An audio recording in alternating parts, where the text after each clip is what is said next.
que você esteja bem, que a paz do Senhor esteja contigo, que a face dele de amor resplandeça sobre ti. Hoje eu quero falar um pouco sobre um texto de Joséfo, um texto onde Joséfo diz que os fariseus criam na imortalidade da alma, ok? Esse texto se encontra em Antiguidades, no capítulo 18, 14, ok? E nós vamos discutir um pouco desse texto. Bom, antes de eu discutir esse texto, eu quero fazer algumas ressalvas com você que está acompanhando. Primeiramente, eu quero dizer a você que aqui, esse vídeo não está preocupado em fazer uma exegese de textos bíblicos a favor ou contra a imortalidade da alma, ok? Primeiramente isso. Nós não temos esse intuito. Por que eu digo isso? Porque há algum tempo atrás eu gravei um vídeo falando sobre a questão se Joséfo disse ou não que Moisés havia morrido. E as pessoas começaram a me mandar textos bíblicos dizendo que eu estava ignorando a Bíblia e etc, coisas desse tipo. Eu não sei se as pessoas não entenderam o vídeo ou se elas não quiseram entender por falta de argumentos, tá? Mas então esse vídeo eu vou deixar muito bem claro no início. Isso aqui não é um debate bíblico, não é uma discussão bíblica, nós estamos discutindo um texto de Joséfo, nada além disso. Vamos discutir um texto de Joséfo, ok? Então, feita essa ressalva, eu vou então introduzir a discussão. E nessa discussão algumas coisas precisam ser ditas. Primeiro, algumas pessoas estão acostumadas com um discurso apologético, onde os textos são pegos e jogados aleatoriamente, sem uma discussão mais profunda. E nesse sentido, faz-se necessário eu observar junto com você, meu amigo e minha amiga que estão acompanhando, que, por exemplo, quanto a Joséfo, existem discussões altamente acadêmicas e profundas sobre os escritos de Joséfo. Hoje existem obras com aparato crítico de Joséfo. Eu mesmo tenho, tá? Eu mesmo tenho essas obras com aparato crítico de Joséfo. Ou seja, existe discussão crítica dos textos de Joséfo. Existe uma discussão, por exemplo, que é trabalhada, por exemplo, como Stephen Masson, que é o maior especialista nos escritos de Joséfo. Sim, se você não sabia, existem pessoas que dedicaram a vida inteira a somente estudar Joséfo. E o Stephen Masson, ele faz um trabalho exaustivo dos escritos de Joséfo. Exaustivo mesmo. Ele pega o texto grego, ele trabalha a tradução, ele compara com outros textos de Joséfo, ele faz um trabalho maçante, uma discussão muito técnica acerca de Joséfo. Então as coisas não são tão simples como algumas pessoas pintam, ok? As coisas não são tão simples. Então academicamente existe um debate muito grande. É uma pena que essas questões acadêmicas geralmente não são trazidas à baila, ok? Principalmente aqui no Brasil. Então as pessoas acabam ficando reféns de uso de textos, ok? De uso de textos que muitas vezes não são discutidos. Então até mesmo as fontes que são usadas para alicerçar determinadas perspectivas teológicas, elas precisam ser discutidas. Então, por exemplo, pessoas se agarram a textos de Joséfo sobre os fariseus, onde supostamente os fariseus criam na imortalidade da alma, para defender uma imortalidade da alma no farisaísmo, ok? Só que essas pessoas desconsideram todo um debate acadêmico e extenso, muito técnico, que existe, tá certo, sobre essa questão. Dois nomes principais podem ser citados. Um é Jacob Neusner e o outro é o Stephen Masson. Tá? São dois trabalhos fantásticos. Inclusive vou deixar a referência bibliográfica na descrição do vídeo. Quem quiser comprar a obra, ter acesso às obras deles, adquira e leia. São obras muito boas, ok? E, por exemplo, uma questão que já é consenso no mundo acadêmico é que Joséfo tinha uma perspectiva helênica. E Joséfo, ele helenizava as crenças judaicas, ele pintava as crenças judaicas de forma helênica. Então isso Scarsauni demonstra, N.T. Wright fala disso. Então você tem vários acadêmicos que estudaram o judaísmo do Segundo Templo, que são pesquisadores nessa área e que demonstram essa perspectiva. Então não é novidade, tá? Para nenhum acadêmico, para nenhuma pessoa que está envolvida nas discussões acadêmicas sobre Joséfo, que Joséfo tinha uma mentalidade helênica e que ele descrevia os pensamentos judaicos de forma helênica. E isso vai ser muito importante para o que nós vamos discutir daqui para frente. Ok? Então eu vou ler o texto em grego, ok? Primeiro, pelo menos a primeira parte do Antiguidades Judaicas, 18:14, eu vou ler a primeira parte. Me perdoe minha pronúncia do grego, não sou o melhor pronunciante do grego, a minha área é hebraico bíblico e não grego koiné, ou grego clássico, enfim. Mas eu vou tentar aqui trabalhar com vocês isso daí, tá certo? Então vão me perdoando se eu não pronunciar bem alguma palavra. Então diz assim: atonaton te iscum tais fukais pistes, né, alma, e ele vai falar, aí ele vai dizer assim, autóis einai, tá? Cai o pó. E aí, uma possível tradução desse texto que é feita, que eu acho bem interessante, que é feita pelo Winston, tá certo? Na tradução dele de Joséfo para o inglês, eu vou deixar a referência também na descrição do vídeo, ele traduz o texto da seguinte forma: eles também acreditam que as almas têm um vigor imortal nelas e que sob a terra haverá recompensa ou punições. Bem, é interessante essa questão aqui, por quê? Porque então ele coloca os fariseus como crendo que as almas têm vigor imortal e que há recompensa para elas ou punição para essas almas imortais. Uma descrição que é muito similar ao pensamento grego de uma alma imortal, ok? Se não a mesma coisa, se pode dizer, mas não vou afirmar que é a mesma coisa, porque parece que alguns detalhes na forma da descrição não são iguais.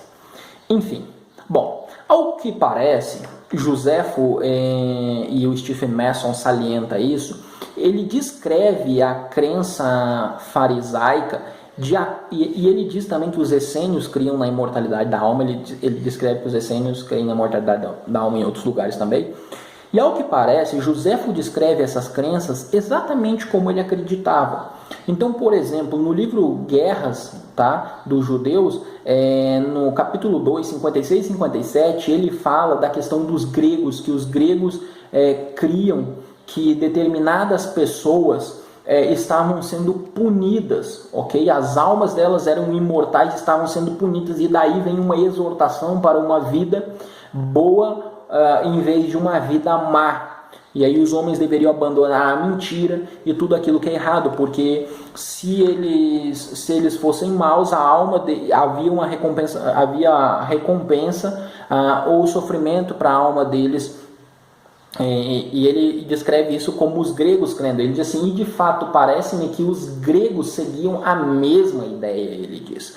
Então é interessante porque Joséfo ele vai descrever aqui o que ele crê. Em outro lugar também, mais adiante, ele vai falar sobre a questão do não suicídio, para defender que não deveria haver suicídio, e Joséfo ele vai usar essa linguagem.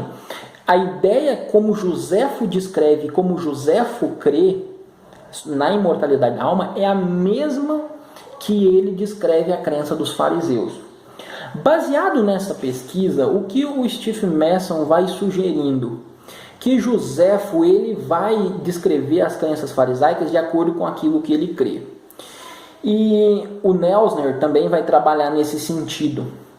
E aqui é um ponto importante de nós observarmos, porque é o seguinte: o próprio Oscar Cassauni destaca que quanto mais se pesquisa, por exemplo, sobre esses grupos e sobre os fariseus, mais se descobre que nós temos muito pouco documento, muita pouca coisa sobre os fariseus. Nós temos muita pouca coisa sobre eles que nos dê bases sólidas para descrever determinadas crenças.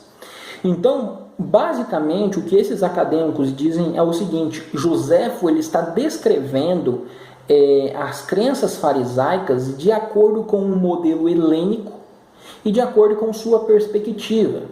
No entanto, não existe documentos farisaicos que demonstrem que os fariseus criam na imortalidade da alma. Ok? Nós não temos nenhum documento que remonte ao período do Segundo Templo que prove isso. ok?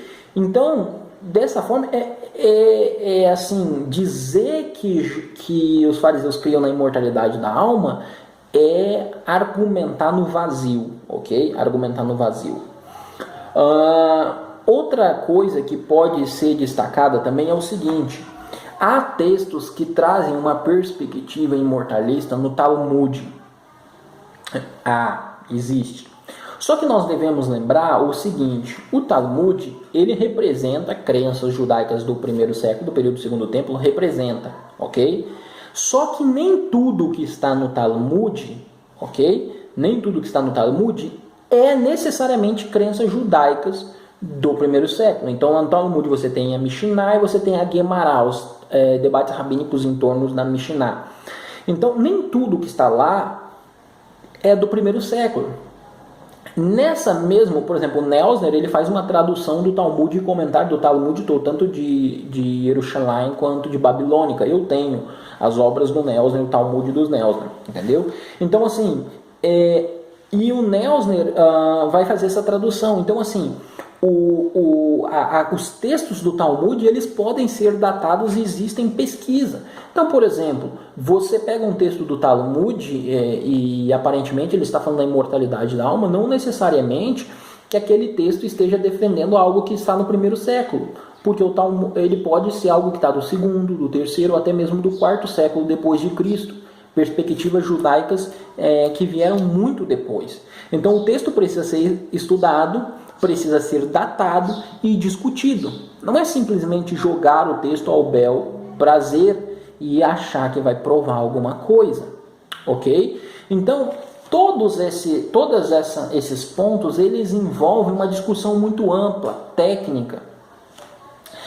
Algumas pessoas tentam até mesmo argumentar o seguinte: bom, a partir você tem Jonathan ben Zakkai, né, Jonatas, filho de Zacarias, que vai fazer mais tarde, se não falha Zacarias mesmo, não falha a memória isso, que vai ser mais tarde considerado o pai do judaísmo rabínico após o ano 70. Ele é da escola de Hillel, ele vem da escola de Hillel,